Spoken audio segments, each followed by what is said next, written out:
Chers frères et sœurs, joie de pouvoir m'adresser à vous. J'espère que cette première journée de confinement s'est passée pour le mieux et que vous avez vu commencer à vous organiser dans cette nouvelle vie que nous allons devoir vivre pendant quelques semaines.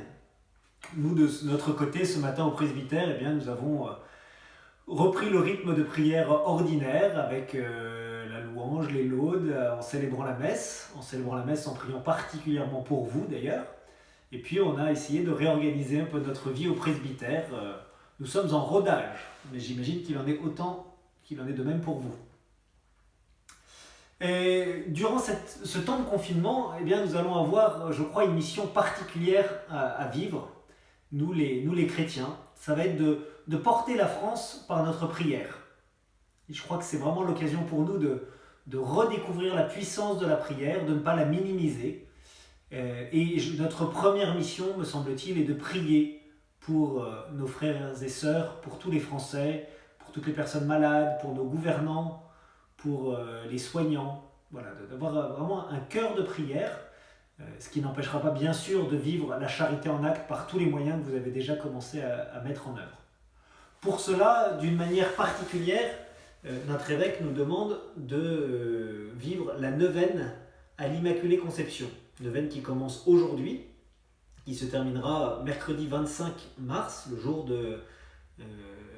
non, d'ailleurs j'ai dit l'Immaculée Conception, mais c'est la neuvaine de l'Annonciation, vous aurez corrigé vous-même. Et donc neuvaine qui commence aujourd'hui, et donc vous trouverez le texte sur le site que nous avons mis en ligne. De notre côté, pour vivre la vie paroissiale, nous vous proposons quelques rendez-vous, en particulier des rendez-vous sur la chaîne YouTube. On vous proposera chaque jour 2 petites vidéos, une qui sera mise en ligne dès le matin à 6h du matin.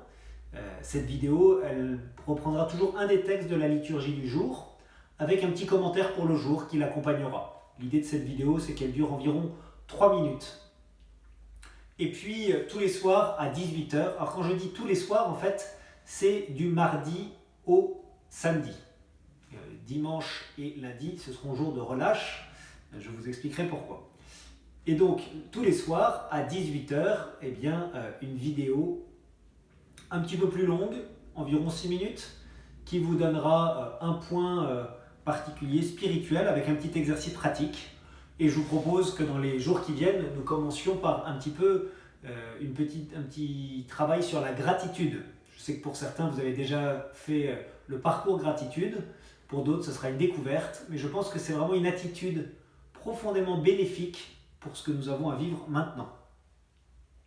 Enfin, comme vous l'avez déjà expérimenté très nombreux ce dimanche, nous vous proposerons de vous diffuser la messe tous les dimanches et les jours de solennité. Jours de solennité en particulier à court terme, il y a la Saint-Joseph le 19 mars prochain et puis l'Annonciation le 25 mars prochain, comme je vous le disais tout à l'heure, et non pas l'Immaculée.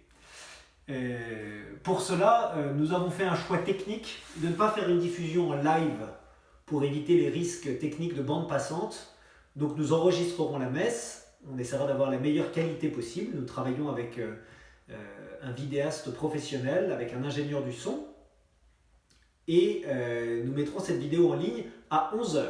Donc à 11h le jour de la Saint-Joseph et à 11h chaque dimanche. Ce sera l'occasion de nous rassembler pour vivre ce temps-là en communion. Je vous inviterai, quand vous participez à ces messes aussi, à ne pas oublier de pouvoir donner à la quête, à la paroisse, à travers l'application La Quête, parce que nous allons avoir vraiment besoin que vos offrandes continuent d'arriver à la paroisse. Enfin, on vous proposera aussi de continuer notre retraite de carême. Mettez votre foi en action, que nous avons déjà commencé depuis 2 semaines, et on vous proposera chaque vendredi, à partir de 20h, eh bien, la retraite de carême qui se poursuivra telle que nous l'avons initiée. Voilà, on verra bien comment on va arriver à tenir ce rythme-là. On s'est mis la barre un peu haute. On découvre notre nouveau métier. On était des prêtres en paroisse la semaine dernière. Nous sommes devenus des youtubeurs. Bon, c'est un nouveau métier qu'on apprend avec bonheur. Vous serez indulgents sur nos débuts et puis vous verrez sûrement nos progrès aussi. Alors je vous propose tout de suite qu'on rentre un petit peu dans le vif du sujet qui est la gratitude. La gratitude, si nous n'y sommes pas vigilants, eh bien, je pense que nos maisons vont vite ressembler à cela. Oh, ma cravate est laide. Oh non, mes fraises sont molles. Vous allez trop vite. Antenne dans 30 secondes. Oh non, j'ai fait une tache de fraise molle sur ma cravate laide. Alors, comme remède pour éviter de devenir des cornichons vinaigrés, pour reprendre les mots du pape François, eh bien, dès demain, je commencerai à vous faire un petit enseignement sur ce qu'est la gratitude, une attitude profondément bienfaisante et une attitude profondément chrétienne. Et je vous propose dès ce soir un petit exercice pratique, c'est de faire mémoire d'une chose joyeuse qui vous soit arrivée durant cette journée. Ce peut être une toute petite chose, hein. Moi, je pourrais vous partager la joie que j'ai eue de voir les mésanges picorer dans notre boule à graines dans le jardin. Petite joie de la journée. Et une fois que vous aurez fait mémoire de cette petite chose joyeuse, de remercier le Seigneur, qui est toujours derrière cela, et puis aussi, si vous le désirez, de pouvoir vous la partager les uns les autres dans la même maison, et bien de pouvoir vous les dire l'un l'autre. Voilà pour aujourd'hui. Chers paroissiens, on prie particulièrement pour vous. Sachez-le, vraiment vous êtes au cœur de notre prière. On pense très fort à vous. Et on reste joignable sur nos portables si vous avez besoin. À demain avec joie. Bonne soirée.